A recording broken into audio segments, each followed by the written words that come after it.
بسم الله الرحمن الرحيم. من الشيطان الرجيم. بسم الله الرحمن الرحيم. القارعة ما القارعة وما أدراك ما القارعة يوم يكون الناس كالفراش المبثوث وتكون الجبال كالعهن المنفوش فأما من ثقلت موازينه فهو في عيشة راضية وأما من خفت موازينه فأمه هاوية وما أدراك ما هي نار حامية. صدق اللہ العظیم. القارعہ کھرکھرانے والی. ما القارعہ کیا ہے کھرکھرانے والی. وما ادراک ما القارعہ آپ کو کیا معلوم کہ کیا ہے کھرکھرانے والی. یوم یکون الناس کالفراش المبثوث جس دن ہو جائیں گے لوگ بکھرے ہوئے پروانوں کی طرح. وتکون الجبال کالعہن المنفوش اور ہو جائیں گے پہاڑ رنگین اون کے، ایسی اون جو دھنی ہوئی ہے. فأما من ثقلت موازینہ پس بہرحال جس کے باری ہو گئے اس کے وزن، پس وہ بیچ آرام عیش و آرام منمانی کے ہوگا. وأما من خفت موازینہ اور بہرحال جس کے ہلکے ہو گئے اس کے وزن، بس ٹھکانہ اس کا حاویہ ہے. وما ادراک ما ہی آپ کو کیا معلوم کہ کیا ہے وہ حاویہ. نار حامیہ آگ ہے دہکتی ہوئی. یہ صورت مکی صورت ہے. اس کی 11 آیات اور 1 رکوع ہے. اس کی پہلی 3 آیات کی تفسیر گزشتہ درس میں بیان ہو چکی ہے. اب آگے تفسیر بیان کی جائے گی آج. یوم یکون الناس کالفراش المبثوث اس کے اندر اللہ تبارک و تعالی نے فرمایا کہ اس دن قیامت کی ہولناکی کو بیان کرتے ہوئے اللہ تبارک و تعالی فرماتے ہیں کہ یوم یکون الناس کالفراش المبثوث وہ دن ایسا ہوگا کہ اس کے اندر لوگ جو ہیں بکھرے ہوئے پروانوں کی طرح ہو جائیں گے. کہ لوگوں کی حالت کس طرح کی ہو جائے گی؟ بکھرے ہوئے پروانوں کی طرح.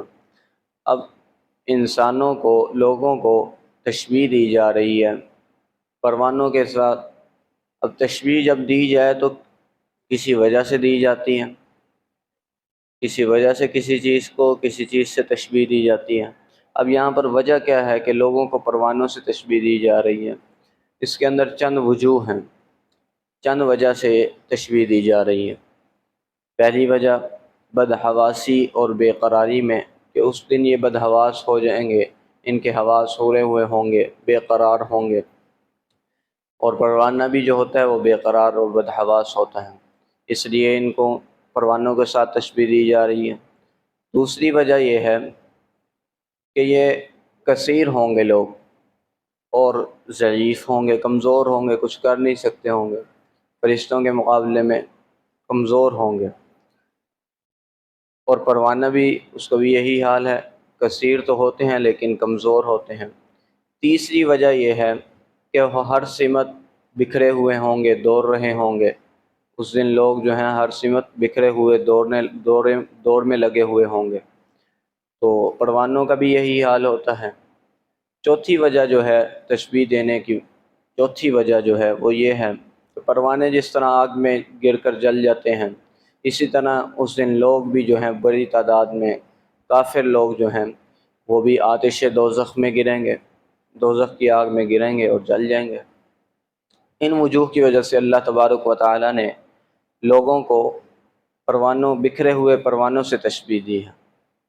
آگے فرمایا وَتَكُونُ الْجِبَالُ كَالْعِهْنِ الْمَنْفُوشِ کہ قیامت کے احوال بیان کرتے ہوئے فرمایا کہ پہاڑ جن کو اللہ تبارک و تعالیٰ نے زمین پر اس لیے گاڑا تھا کہ تاکہ زمین اپنی جگہ سے ہلے نہ، بے قرار نہ ہو، اپنی جگہ پہ ثابت رہے، وہ پہاڑ اس دن ان کا کیا حال ہوگا؟ ان کا بتا دیا کہ وہ ریزہ ریزہ ہو جائیں گے، وہ چوڑا چوڑ ہو جائیں گے۔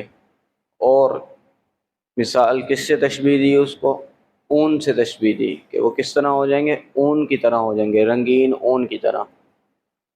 اور صرف روں کی طرح نہیں، صرف روئی کی طرح نہیں، بلکہ ایسی روئی جو دھنی ہوئی ہے، پینجی ہوئی روئی کی طرح، بالکل ہلکے سے ہو جائیں گے۔ رنگین پہاڑ کیوں کہا؟ رنگین اون کیوں کہا؟ چونکہ پہاڑ رنگین مختلف رنگوں کے ہیں، کچھ کالے پتھروں کے پہاڑ، کچھ سفید پتھروں کے پہاڑ، کچھ سرخ پتھروں کے پہاڑ ہیں، تو اس لیے جب وہ ریزہ ریزہ ہوں گے تو رنگین ہو جائیں گے، اس لیے فرمایا رنگین اون کی طرح ہو جائیں گے۔ آگے اللہ تبارک و تعالیٰ نے فرمایا کہ اس دن پھر میزان عدل سجے گا، محشر میں میزان عدل لگے گا، پھر اس کے اندر لوگوں کے اعمال تولے جائیں گے۔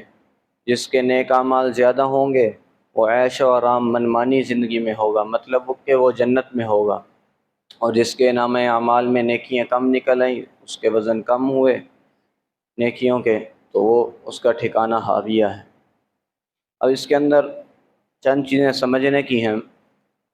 پہلی بات، اصولی بات جو یہ ہے کہ وزن اعمال، اس کے متعلق ایک شبہ یہ پیدا ہو سکتا ہے کہ اعمال کا وزن کیسے ہوگا؟ اعمال تو ان کا جسم اور جرم ہی کوئی نہیں ہے، ان کو کیسے تولا جائے گا؟ تولا تو اس چیز کو جاتا ہے جس کے اندر ثقل اور بوجھ ہو، جس کا وزن ہو۔ اب اعمال کو کس طرح تولا جائے گا؟ انسان کے جو نیک اور یا برے اعمال ہیں ان کا تو جسم ہی کوئی نہیں، جرم ہی کوئی نہیں، ان کو کیسے تولا جائے گا؟ تو جواب اس کا یہ ہے کہ اللہ تبارک و تعالیٰ قادر مطلق ذات ہے۔ اللہ تبارک و تعالیٰ، ضروری نہیں کہ جو چیز ہم تول نہیں سکتے وہ اللہ تبارک و تعالیٰ نہیں تول سکتے، وہ اللہ تبارک و تعالیٰ قادر مطلق ہے، ان اعمال کو اللہ تبارک و تعالیٰ تولیں گے۔ والوزن یومئذ الحق، اسی کو قرآن مجید میں دوسری جگہ اللہ تبارک و تعالیٰ نے فرمایا کہ وزن اس دن جو ہے برحق ہے۔ یہ میزان عدل جو سجے گا اس میں وزن ہوگا، وہ برحق ہے۔ پہلی بات تو یہ عقیدہ ہونا چاہیے کہ وزن اعمال ہوگا، برحق ہے، چونکہ قرآن مجید میں آ گیا۔ اور ایک اور شبہ ہو سکتا ہے یہاں پہ کہ متعدد روایات اور احادیث میں یہ آیا ہے کہ کلمہ جو ہے لا الہ الا اللہ محمد رسول اللہ، اس کا وزن جو ہے تمام اعمال سے بھاری ہوگا، یعنی تمام گناہوں کے مقابلے میں ایک کلمہ جو ہے لا الہ الا اللہ، یہ سب پہ بھاری ہوگا۔